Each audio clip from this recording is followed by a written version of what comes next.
Alright, what's going on everyone? Today I'm going to show you how to upgrade the Deadly Discovery Challenger deck for Pioneer. We won't exceed the deck's original retail price with our upgrades, which is around $30 USD, and hopefully we can get this thing up to speed in a much more powerful format. So the first thing we have to address when discussing this deck is the Amalia combo deck. This is a tier 1 deck in Pioneer at the moment that is built around Wild Growth Walker and Amalia. The Walker says when you explore you gain 3, and Amalia says when you gain life you explore. So these combo infinitely together, or sort of, because technically Amalia reaches 20 power and then blows up the rest of the board. So it's a sort of like make a giant monster thing and gain a bunch of life and wipe the board and hopefully win the next turn. That's the idea. So this is technically a top tier competitive deck, but the entire deck just revolves around assembling this combo. It's not an explore deck at all. Basically, if you wanted to upgrade into this deck, you would take Wild Growth Walkers out of your Challenger deck and then just build an entirely new deck. Not to mention it's Abzan, so there's that as well. So instead, we're just going to be focusing on building a Golgari Explore deck. The good news is we've revisited Ixalan since this deck was printed, so we have some new Explore creatures to add. I do want to stress that this is not a competitive deck, but if you want to play it in Pioneer, either casually or even just at like a Friday Night Magic where you want to spend like 20 bucks on this and bring it up to speed, then well, I can help with that. So let's start by taking out 4 Llanowar Elves for 4 Sea Note Scout. These elves are not doing much. I mean, they're classic of course, but we aren't really ramping into anything. We don't have anything huge in this deck, and the scouts are pretty good at finding lands anyway, so, we're either going to have a 2/2 on turn 1 or get a land either way. We also just want to explore more, so yeah, let's just add a 1-drop explore creature that is pretty good. Next, we're going to take out 2 district guides for 2 Jade Light Rangers. The district guides are just slow, clunky, definitely not super strong in Pioneer, and the Rangers are one of our best explore creatures. There's already a couple in the deck, we're going up to 4 now, and exploring twice is not only just great, but you can gain a ton of life with Wild Growth Walker and also get a couple counters on it. Next, we need to talk about the mid-range portion of this deck. So while the Deadly Discovery deck was technically an explore deck, there weren't really enough cards to fill the deck out in Standard. And honestly, there still aren't really enough in Pioneer. I mean, we could technically fill the deck with some pretty bad cards, but it wouldn't be great. So the Standard deck filled half its deck with a whole lot of just Golgari mid-range stuff. And it makes sense. I mean, the Explore mechanic itself is great at generating card advantage, right? You get to draw through your lands, you get to filter a bit. The life gain from Wild Growth Walker could make the deck very grindy. However, a lot of the mid-range cards the deck played definitely feel very antiquated. They're standard mid-range cards from a few years ago, not necessarily Pioneer mid-range cards. And the good news is a lot of Golgari mid-range stuff in Pioneer is actually very cheap, so we can fix this half of the deck quite easily. So we'll start by taking out the 3 Golgari Find Brokers for 3 Sentinels of the Nameless City. The Find Brokers were, I mean, they're okay in Standard, I guess, but the Sentinels, not only is this played in Golgari mid-range decks, not even Explore decks, just straight Golgari mid-range decks, but they generate map tokens to explore with, so it slots right into our deck. A 3 mana 3/4 has vigilance, makes map tokens so we can explore continuously. And one of the great things about this is one of the issues with this deck is sometimes you play all your explore cards before you find Wild Growth Walkers, but the Sentinel kind of lets you bank your explore triggers in the form of map tokens, and then you can crack them after you find a Wild Growth Walker, which usually feels pretty good. Next, we'll take out 2 Find Finalities for 2 Mosswood Dread Knights. So Find Finality was another attempt to generate card advantage, but the Dread Knights just do it so much better. It's a 2 mana 3/2, so you can play it turn 2 as just an aggressive attacker, but when it dies for 1 turn, you can play the adventure to draw, and then it goes into the exile zone, and you can cast the creature whenever. It's just really hard to kill, it draws a bunch of cards, and it's really good in Golgari mid-range decks. So similarly, we'll take out a Plague Crafter for a 3rd Dread Knight. The Plague Crafter is just very awkward. We don't have like a lot of really cheap like token creatures to sacrifice. I guess if we play like a C-Note Scout and it finds a land, we're kind of okay with sacrificing that. But I'd rather just have a Dread Knight. It's a premier top tier Golgari mid-range card that will just make this deck much more grindy. So continuing with the Golgari mid-range aspect of the deck, we'll take out 2 Ravenous Chupacabras for 2 Glissa Sunslayers. I love Chupacabras and Necrotals, creatures that kill stuff when they enter. I mean, it's like one of my favorite card types personally, but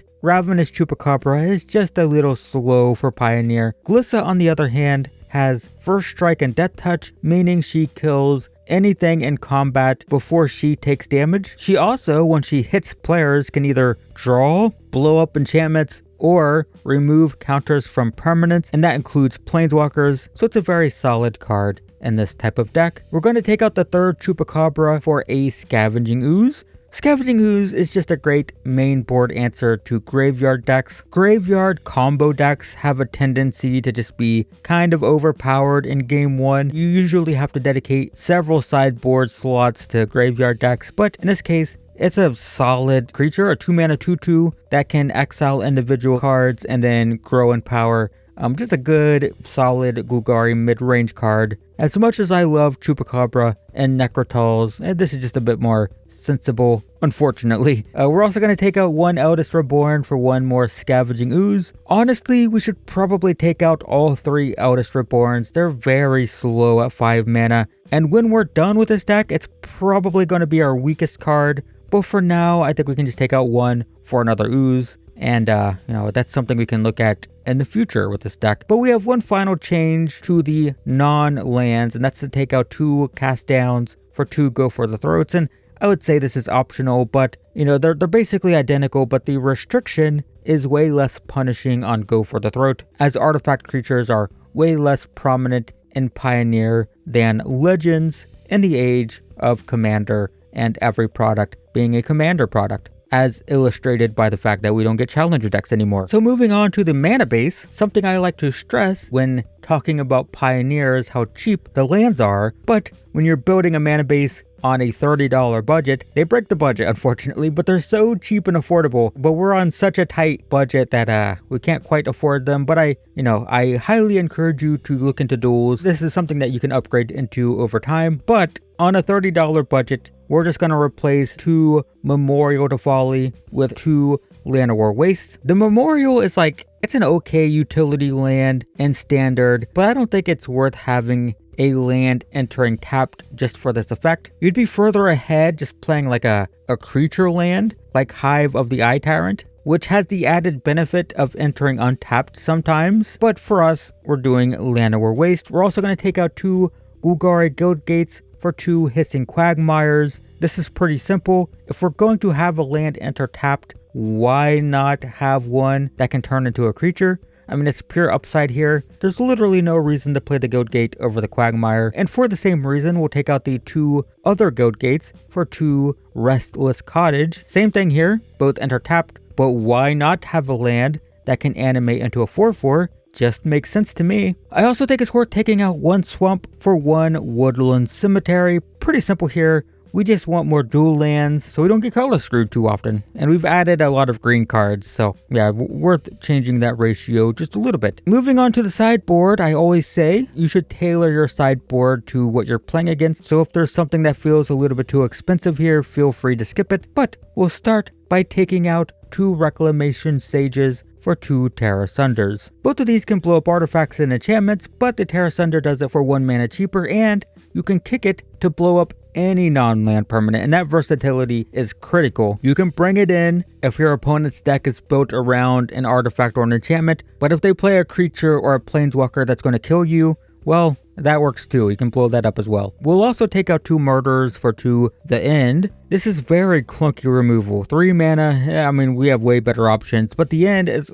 also pretty clunky, but it wrecks combo decks that require a specific piece, as it removes all of them from existence. It's more limited, but it can shut down some decks, which is exactly why it's good for the sideboard. We'll also take out 2 Golden Demise for 2 Extinction Event. Both of these are pretty clunky board wipes that try to be like one-sided sometimes, but Extinction Event is just much easier to pull off. We're also going to take out 1 Duress for 1 Go Blank. It's common for these decks to play a couple Duress, but the Challenger deck has a full 4, which is just too many, so we'll diversify that a little bit, and Go Blank is pretty good against graveyard decks and stuff as well. We'll also take out 1 Duress for 1 Power Word Kill, and once again you could choose basically any 2-mana removal spell, but this is just efficient removal, and we have too many Duresses, so this just makes more sense to me. And lastly, we can take out 1 Argyl's Bloodfast for 1 Damping Sphere. This is used to shut down decks cheating on mana, as well as decks trying to cast a bunch of stuff in a single turn. And that's it for our upgrades. The weakest cards in this deck are probably the Eldest Reborn and Vraska. Both of these still feel pretty clunky. They could be upgraded with either better Planeswalkers or removal, like Fatal Push or Thoughtseize. The mana base could use some work as well. More duels, more duels, more duels. Always just, they're very cheap,